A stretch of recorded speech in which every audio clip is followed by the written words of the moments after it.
Happy Sunday to you. And anybody that can't be with us today, brothers and sisters, I want to tell them a good morning. And we love you and we miss you. And hope you have a good day. We're going to be in the book of Numbers. We're going to pick up where we left off last week, chapter 14. I think we're starting about verse 39. And kind of where we left off last week, we had, of course, had been studying God's Word and reading the story about Moses and the children of Israel, the children of Abraham, Isaac, Jacob, and then eventually Jacob's 12 sons. They ended up in Egypt, slaves. God has led them out through Moses, used Moses to get them out of Egypt. And unfortunately, it's been a story of on and off of unbelief, believe it or not. That is their biggest failure at different times. And they have seen miracles that should convince anybody. But their biggest shortcoming, as we see each time, is just straight out lack of faith and unbelief in what God has told them to do. And in the last chapter, it was no different. The spies go out into the land after God had told them to go into the land of milk and honey, the land that God had promised to Abraham way back. And they go, and the 12 spies go up, and they come back with an evil report. There's giants in the land, and it's a nice land. It's got plenty, but there's giants in the land, and only 2 of the 12 was worthy enough to come back and had the faith and the belief in God that they said, yes, we can go into that land. We can take it. But unfortunately, those 10, that minority, just 10 people swayed the whole congregation. We're talking about a group of people that left Egypt, started out with 600,000 footmen, men ready and trained not trained, but capable to fight a war.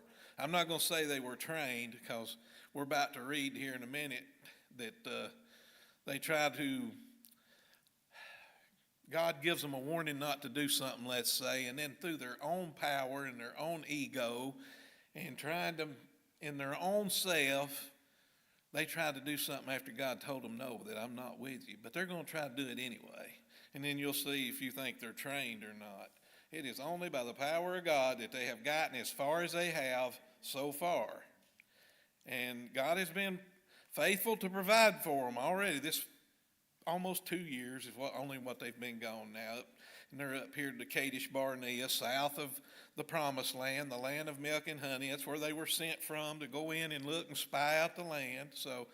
But in that 2 years, a lot's happened, and their faith should be stronger than it is. But that's a problem with these people. And they've been influenced by that land of Egypt. Even though they were slaves and they had taskmasters over them, they still want to go back. They still think about that because they had provision, you know. They didn't have to have no faith in nothing if you think about it. They just done their work that day, and then they went home, and they had food to eat, and that was, I guess, enough to the point in the future when you have to be responsible for yourself and have faith in God to get you through the future, that it's easier just to go back to that because we see they want to elect a captain and take them back to Egypt. So it's no strange what I'm saying. It's all true what they've done. So I'm going to start here in verse 30. And where we got to, you know, I told you those 10 of the 12 was evil report. And God was displeased, and they ended up, God took them out. I don't know how to cut them off if you want to use the Bible term, but they were no more, is what we pretty much read last week. In their unbelief, and they come back and swayed the whole congregation with an evil report, and God took them out. God cut them off from the congregation. That's where we're at. So in verse 39 and, verse 40, we finished up there where Moses had given them the bad news that they were going to be punished and they were going to be lost in the wilderness for 38 years. But anyway, the congregation, this is after Moses gave them the bad news, and they rose up early in the morning and got them up into the top of the mount, saying, Lo, we be here. and will go up unto the place which the Lord hath promised, for we have sinned. All right, so what they're saying here, after Moses gave them the bad news, I guess they got to feeling bad about their situation. And being swayed by that bad report, not wanting to go up into the land and take the land. And in the previous verses there, God had already told them that they needed to turn away and not go the way they were going prior to this report. Because I think it was some of the locals there, the ites, were nearby, and God told them they need to go back the way they come to stay away from them. But we're carrying on. I may be getting ahead of myself. All right. But what they're saying, we're going to go. We're ready to go now. Now, yesterday, before we got the bad news that we are going to be lost in the wilderness for 38 years, and you've took out the 10 spies who gave the evil report. Now we're willing to follow you, God. We're willing to do what you're telling us to do. So we're going to go up on the mount here. We'll take them out, because there's a group of bad people here that they're supposed, that they're going to have to push out of this land. And there's a group of bad people to push out of this land. And Moses said, wherefore now do ye transgress the commandment of the Lord, but it shall not prosper. So let me see if I can find the previous verse where God told them they don't need to go. Let me see. I'm just going by memory on that. But anyway, they've been told not to go now, but they're wanting to go take this battle on their own. And God's done told them, because this is what this verse is saying. Why are you going against the commandment of the Lord? And it's not going to prosper. He's done told you not to go over there now at this time and try to take these people. Go not up, for the Lord is not among you, that ye be not smitten before your enemies. And this is going by see it now. The Amalekites and the Canaanites are nearby. All right. And God's done told them, don't go over there now. Don't go over there right now. Go the other way. All right. That's what God has told them through Moses. But now that they've got the bad news and they slept on it all night, they've got up, well, we're going to go do this battle. And Moses is telling them here, God is telling you he is not with you at this time. He is not ready to take you over there. He's told you to go back by the way of the Red Sea at this time. All right? For the Amalekites and the Canaanites are there before you, and ye shall fall by the sword. God is telling them, this battle is not going to be good for you. You are going to fall by the sword. Because ye are turned away from the Lord, therefore the Lord will not be with you. But they presumed to go up unto the hilltop. Nevertheless, the ark of the covenant of the Lord and Moses departed not of the camp. So Moses already knows, we're not going with you because God said it's not going to prosper. And we're not going to take the ark of the covenant up there. And these Israelites are going to try to do it on their own, under their own ego, on their own thinking, and going against what God has just warned them not to do. Don't go up there right now. Don't go up there, but they're going to do it. And this is just, it's like they're not listening to God. They're wanting to do this thing on their own. They need to do what God has told them to do, the way God told them to do it. Don't put it off and then try to do it on your own after God said don't do it. So it's a big ego part here on them. They think they can do it, when this whole time they have not been able to do anything. It's all been through God's grace that they've gotten as far as they have. All right. Then the Amalekites came down, and the Canaanites which dwelt in that hill, and smote them and discomfited them even unto Hormah. Discomfited, they crushed them. This battle was a complete and utter defeat. And it's because it was not sanctioned by God. They done this on their own after they had been told not to. All right. Now we're going to pick up here, starting chapter 15, verse 1. Let's see, 15. What kind of notes I got? All right. Oh, yeah, we got some more law here. Rules regarding foreigners in this chapter. Talking about sin committed by the Israelites out of ignorance. That'd be things that they've done not, like we would say nowadays, maybe premeditated. This is stuff they've done out of ignorance, of sins that they've committed out of that. We've got a Sabbath breaker going to be punished in this chapter. The Sabbath day is supposed to be holy. I keep thinking back a couple of weeks ago when Steve said that, even them as a young man growing up in family, that they kept the Sabbath Sunday holy. They didn't strike a lick at nothing, if I think that's what you told me a couple of weeks ago when he's up here. And so God is setting forth the parameters for them to keep the Sabbath holy. And this here is going to be what happens to someone who doesn't keep the Sabbath. And the thing of what we'll see in this, if I may forget to mention it, but I'm going to mention it now. It'll seem harsh, the punishment for breaking the Sabbath, a man picking up sticks on Sundays. But the thing that God is pointing out here is that it is after he's given the law, he's given the rules for these people, it is a direct, they're consciously, on purpose, going against what God said. And that's the big thing. To knowingly go against what God did, the rule and the law that it's not just the fact of picking up sticks is bad, but they're using their mind and they're like saying, no, I'm going to do what I want to do on Sundays, what the guy picking up sticks is be. So don't just look at it, he's just picking up sticks and he gets cut off. But it's a direct violation. It's something going completely against God, thinking about it, just disregarding God. It's right in God's face.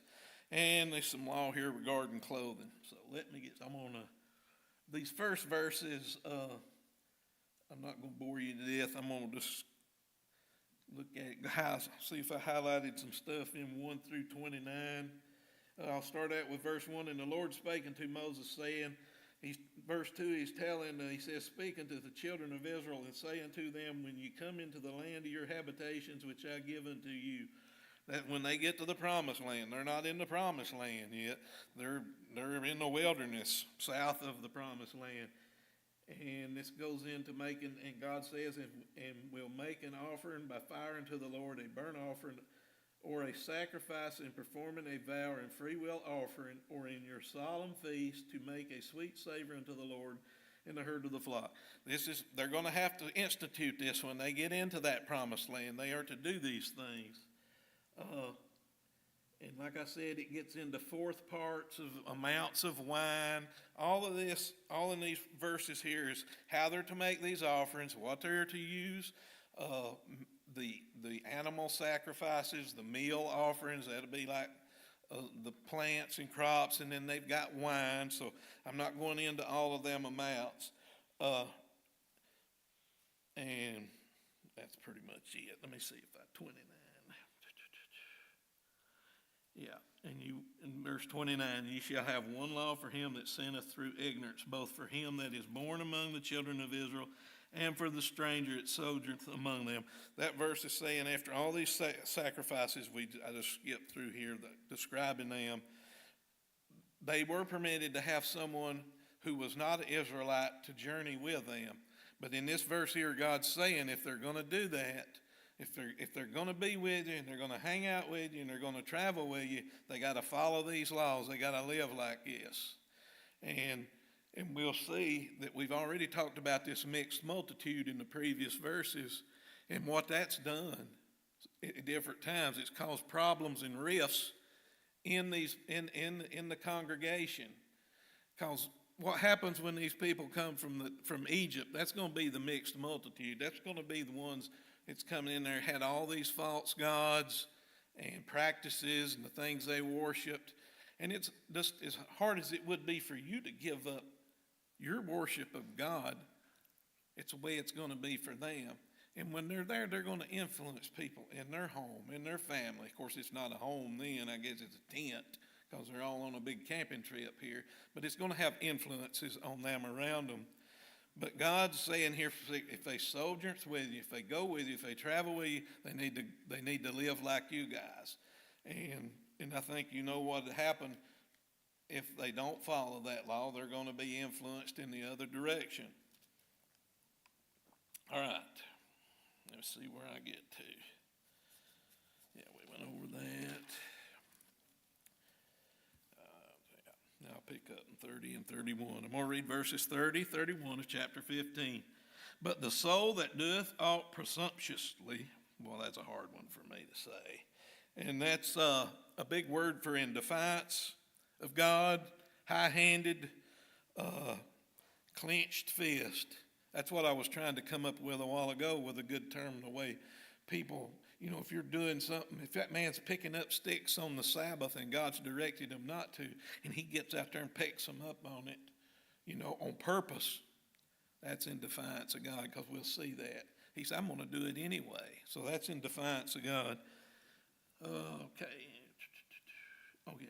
But the soul that doeth aught presumptuously, whether he be born in the land or a stranger, that's the same reproacheth the Lord, and the soul shall be cut off from among his people. Now, like I said, that's pretty severe. It may seem severe to you, but the reason that is because it's presumptuously. It's because they've done it on purpose with a clenched fist, doing it in God's face, knowing that he's told them not to do it. All right, and they're going to be cut off. Everybody knows cut off means. It's life ended. Because, verse 31, because he hath despised the word of the Lord, and hath broken his commandment, that soul shall utterly be cut off. His iniquity shall be upon him. So, he's done it in defiance, and that iniquity, that sin, that bad thing that he has done, it's going to be on him. It's going to be his fault, because he's done it what God told him not to do. 32 through 36. All right, verse 32. And while the children of Israel were in the wilderness, they found a man that gathered sticks upon the Sabbath day. And they found him gathering sticks, brought him unto Moses and Aaron, and unto all the congregation, and they put him in the ward. They put him like in a jail or something, I guess, a temporary spot containment, because it was not declared what should be done with him. At this time, they don't know what to do with him. They're waiting to hear from God or Moses. And the Lord said unto Moses, the man shall surely be put to death. All the congregation shall stone him with stones without the camp. And all the congregation brought him without the camp and stoned him with stones, and he died as the Lord commanded Moses. And like I said, that'll seem hard to some of you, but that was a hard time and a hard place in the world, and that was God's plan at that time. And God has these people on a mission. He's going to take them to the promised land. But for them to be ready when they get there, they got to get rid of this unbelief and this lack of faith.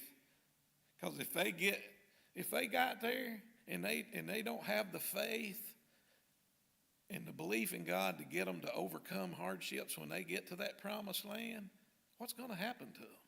Think about it. They're going to be consumed by the land. We can already see at different times. Why did Jacob go down to Egypt? Where was he living? He was living in that part of the world. And they come a massive famine. And had he not left, he would have probably been consumed. Not to mention the fact the land's full of giants. And they look like grasshoppers to them. So, their faith has got to be real. Their belief in God has got to be real, or they're not going to be worthy of that land. They're not going to be worthy of that land of milk and honey. They'll just take advantage of it and be consumed when they get there. All right, so now I'm going to read 37 through 40. All right, I might get through here today. And the Lord spake unto Moses, saying, Speak unto the children of Israel, and bid them that they make them fringes in the borders of the garments throughout their generations, and that they put upon the fringes of the borders a riband of blue. And it shall, I was going to read through 37 through 40. And it shall be unto you for a fringe, that ye may look upon it, and remember that all the commandments of the Lord and do them, and that ye seek not after your own heart and your own eyes, after which ye used to go a-whoring, that ye may remember and do all my commandments and be holy unto your God. All right, so God's telling them to put this reminder tassel on there, about like putting a string on your finger. You ever heard people say so they could remember to do something? The same principle, like a ring. Being we're talking about God's using this in His Word here. This phrase whoredoms. We talked about that last week. That's where they go back and they're having a relationship with a false god instead of a relationship with God. You know, this is a physical thing to put on the hem, and that hem of the garment was in those days was used to like an identifier of what your thoughts, your beliefs, or what you've accomplished, so forth. If you'll remember, David, when he was in the cave and Saul camped there that night, and he cut away part of his garment. You remember the hymn? And it sent the message to Saul that, hey, I could have took you out, but I didn't. That was a thing that they did in that part of the world. And this color of blue, supposedly, you know, like the color for heaven. You know, this is to remind them that God is the Almighty. This is a physical reminder for them to be faithful to God. They need something, because evidently every time we turn to another chapter, their disbelief and their lack of faith, they forget who's gotten them this far, so far, all right? And it seemed like it was another story about the hem garment. I forgot that one, but anyway, drawing a blank. I'll start here now, chapter 16. Yeah, we got that. All right. Well, they've got the reminder, and here we are starting in chapter 16. We're going to hear about Korah, and they're already going to disobey, or they're going to fly in the face of God coming up here. And what His commandments are, they're going to question it. Korah and a group of others are going to question, how come we're not doing a particular job? Why is Moses and Aaron doing a particular job? Here we are, we questioning that. We want part of the show. We want to be part of the stars, so to say. They're not just going to be happy in transporting and upkeeping parts of the tabernacle and the furnishings within it. And they're going to question that if we start here. I'll read verses 1 through 3. Now Korah, the son of Izhar, the son of Kohath, the son of Levi, and Dathan and Abiram, the sons of Eliab, and On, the son of Peleth, sons of Reuben, took men. All right, you got two groups here. It's becoming rebellious. One is the Levites, and you're like, wow. Or I'm like, wow. I mean, they've got a really important part here. They're part of that, not the inner part where Moses and Aaron, of course, they're Levites as well, but they've been appointed by God to do the work that they're doing, and they're about to question it. And of course, the Reuben is another group, not part of the Levites, but that's another group. All right, and they're going to question what God's plan is. I got to read 2 and 3. And they rose up before Moses with certain of the children of Israel, 250 princes of the assembly, famous in the congregation, men of renown. All right. So important guys here, 250 of them, really important. And they gathered themselves together against Moses and against Aaron, and said unto them, Ye take too much upon you, seeing all the congregation are holy, every one of them, and the Lord is among them. Wherefore then lift ye up yourselves above the congregation of the Lord. So they're, like I told you just a second ago, they're questioning Moses and Aaron's authority here, the work being done within the tabernacle. And they're like, why are you getting why are you so popular? Why are you getting all the praise for this? Why are you so important? We're important too. We're holy too. We're God's people, I think we should get some of that praise and some of that important task up there, maybe making the calls and calling the shots and telling when we're going to move or whenever. But what they're forgetting is this was God's order. This is not what they want, but they're wanting to interject themselves. And I think personally, it's because of pride. That old sin that's been around, ever since the devil made his debut, is pride. He wanted to be like the Most High. He wanted to be shiny. He wanted to be pretty. He wanted to be important. And if you look, this is the same way these people are doing right now. They want to be in that position of importance. All right. Yeah. Now I'm going to read just verse 4. And when Moses heard it, he fell upon his face. All right.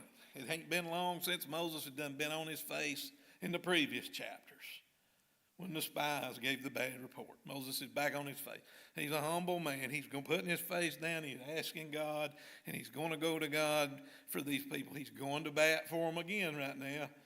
How many times can a man go to bat for an evil congregation when they keep doubting what God's plan is? But Moses will keep doing it. He's going to do it right here. All right. Now I'm going to read 5 through 7.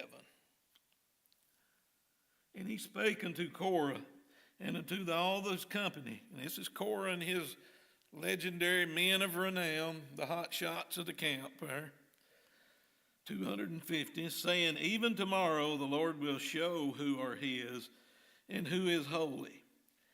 That's those that are set apart. God is going to show tomorrow who's really set apart in this congregation. And who is holy, and will cause him to come near unto him. Even him whom he hath chosen will be caused to come near unto him. This do, take your censers, Korah. The censers, I kind of knew it was something that contained a hot coal or something, but you can see them today in some of the modern, like Catholicism, I guess. You've seen them on TV. They little chains with a little pot on it, and it's got fire in it and smoke coming out of it. Something similar to that is what they're going to have here. It's what he's telling them to do. Take your censers, Korah, and all his company, and put fire therein, and put incense in them before the Lord tomorrow. And it shall be that the man whom the Lord doth choose, he shall be holy. Ye take too much upon you, ye sons of Levi. Pretty much what Moses is telling them right there. You've overstepped your bounds. This is God's show.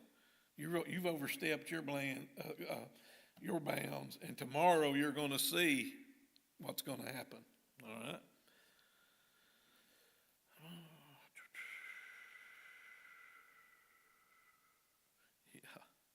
Yeah, they should have humbled themselves right then. That's what note I made there. I looked at that. When they heard this from Moses, they should have humbled themselves right there.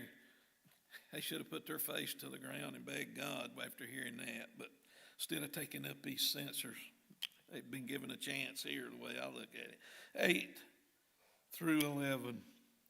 And Moses said unto Korah, hear I pray ye sons of Levi, seemeth it but a small thing unto you that the God of Israel hath separated you from the congregation of Israel, to bring you near to himself to do the service of the tabernacle of the Lord.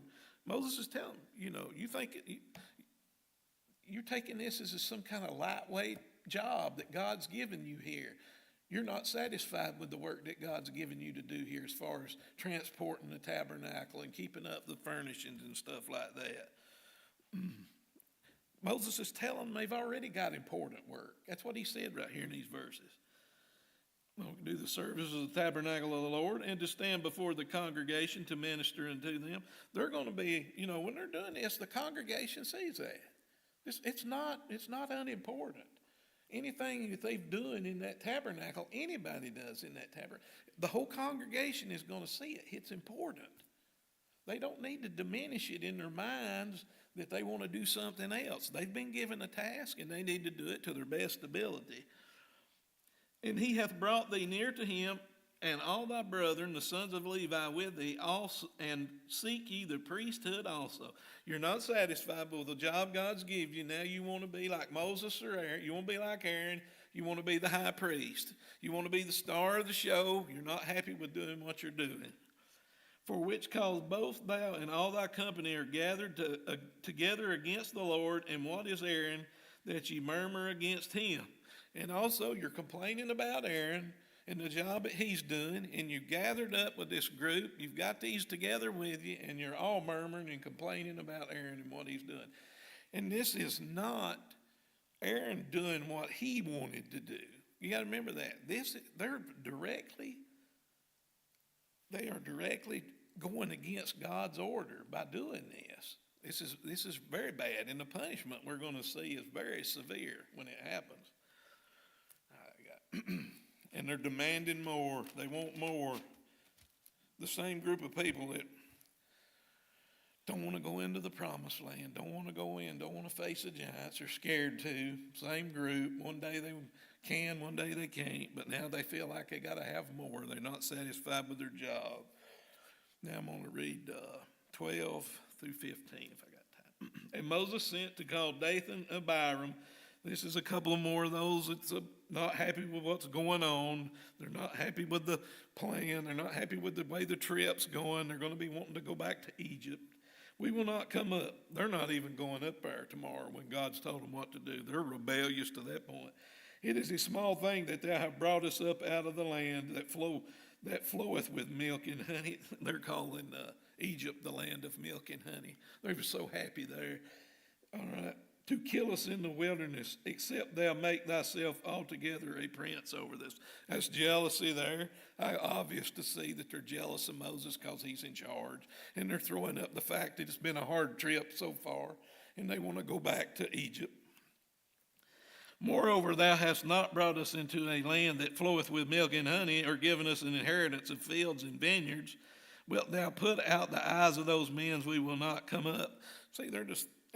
It's only been 2 years. Now, the trip could have been a lot shorter, but it was plagued with disobedience and lack of faith from Mount Sinai when they made that golden calf. And I don't know why they're surprised that it's taken this long.